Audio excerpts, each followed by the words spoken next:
workout is Yasso 800s, which for those of you who don't know Yasso 800, it's more of a running specific, marathon specific workout,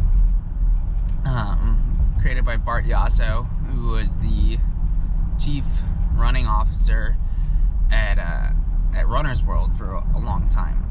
And it's kind of one of those things where the discovery happens by accident and then it seems to work out.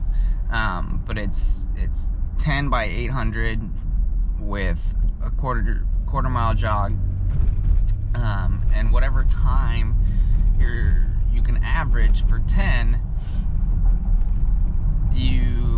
is about the time that you can run a marathon in hours and minutes. So let's say for me, I'm gonna try to run these around 250 today, for example, and that 250 would be 2 minutes and 50 seconds would equate to a 2 minute and 50 or 2 hour and 50 minute marathon. It's not a perfect exact science, but it tends to be close enough for a lot of people. And actually the way that I like to use it for half Ironman and Ironman racing is that if you divide that time in half, that's about what you could run in a half Ironman after swimming and biking.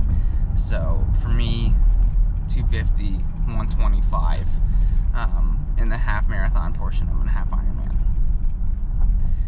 It's not exact, but you know what is. Alright, first vlogging fail of probably many to come. Did a really awesome track workout, but you can tell it's pretty dark, but it shouldn't be so dark that I couldn't see anything in the little screen, but I couldn't, and I didn't realize why until after the workout. I left the lens cap on, so I got none of that. Good start.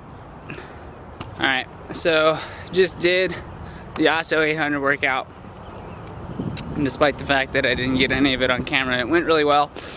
Probably my best workout since last year. I guess it's really my only speed workout since last year, but a really great starting point. Worked from 255s down to 238 last one. Really number 5 through 10 were all 245 to 240, which isn't lightning fast, but it's definitely a good starting point, and feeling strong going into coming out of a really big block of training. And that's really what it's all about, is not any one day in particular.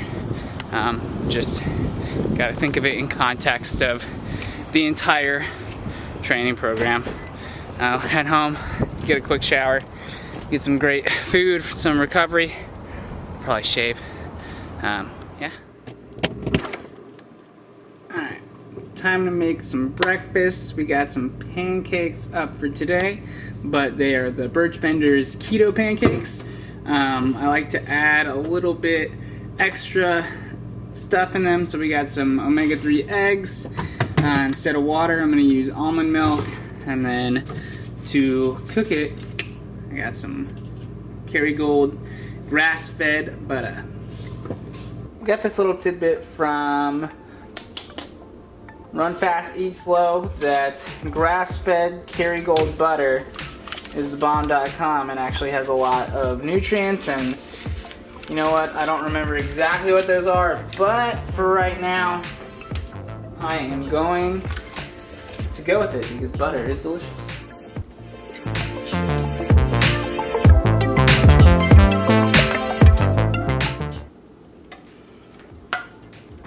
Alright, whoever said don't play with your food obviously didn't have a really fun life.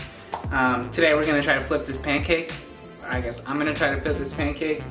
Probably going to end up on the floor, but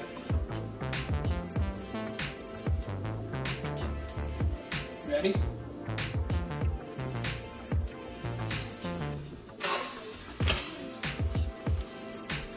And we're back to the normal side.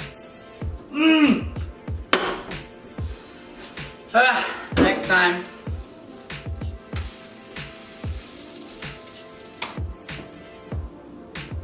What did I say? Poor guy. Never stood a chance.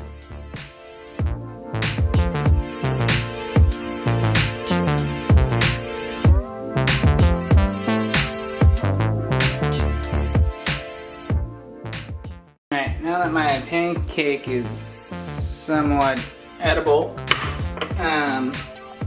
top it off with a little bit of Justin's peanut butter, Justin's almond butter, cacao nibs, and we'll be good to go. Certainly doesn't look appetizing, but you know what? It gets the job done.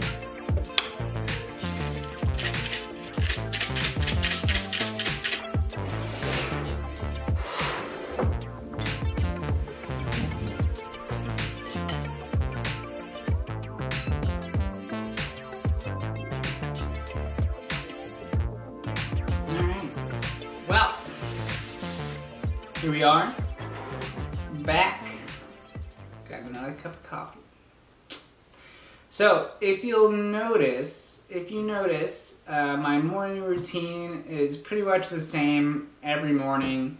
A few changes with the type of coffee that I have, but it's usually always coffee, collagen, a little bit of MCT oil. I use Bulletproof XCT oil today.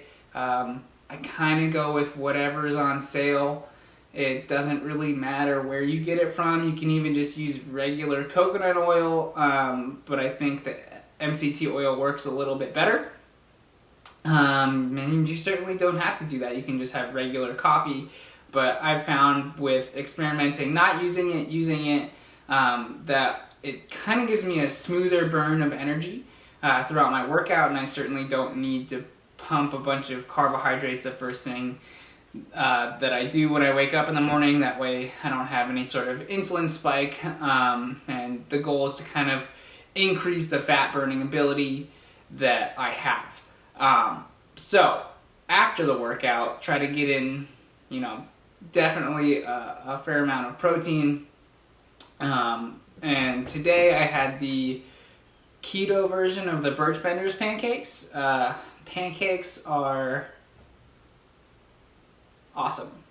Love pancakes, but they're really high in carbohydrate. And this is definitely something that I'm experimenting with and not something that I recommend to everyone. But the ability to burn fat is something that is really, really integral to success in long distance triathlon, which is what I'm doing. Because you only have a certain amount of stored glycogen, and as you decrease that throughout the race, you can only add in so much, and typically the rate that you burn is much higher than the rate that you can add in without risking stomach issues, which I've had a fair amount of stomach issues in the past, and my thinking is that is because I was constantly guzzling sugar water. But that being said, there is a fine line to this whole fasted ketosis thing, because on the one hand, training in a nutritional ketosis state where your ketones are 0.3 to way before you would ever reach ketoacidosis, 2.5, 3, in that sort of range, you actually have greater cellular adaptation or muscle adaptation in your cells. Your mitochondria have this upregulated activity when you're training in a fasted state. So the whole goal for me today specifically is to be basically as low carb as possible. Still some carbs. I definitely don't exclude anything, and if I feel like I want some carbs, I'm gonna have some carbs. It probably won't be a donut, probably more like some frozen fruit, blueberries, that sort of thing in a smoothie. But Did I package here? And really, cellular mitochondrial efficiency is the name of the game. That is the whole goal for training on the most granular level.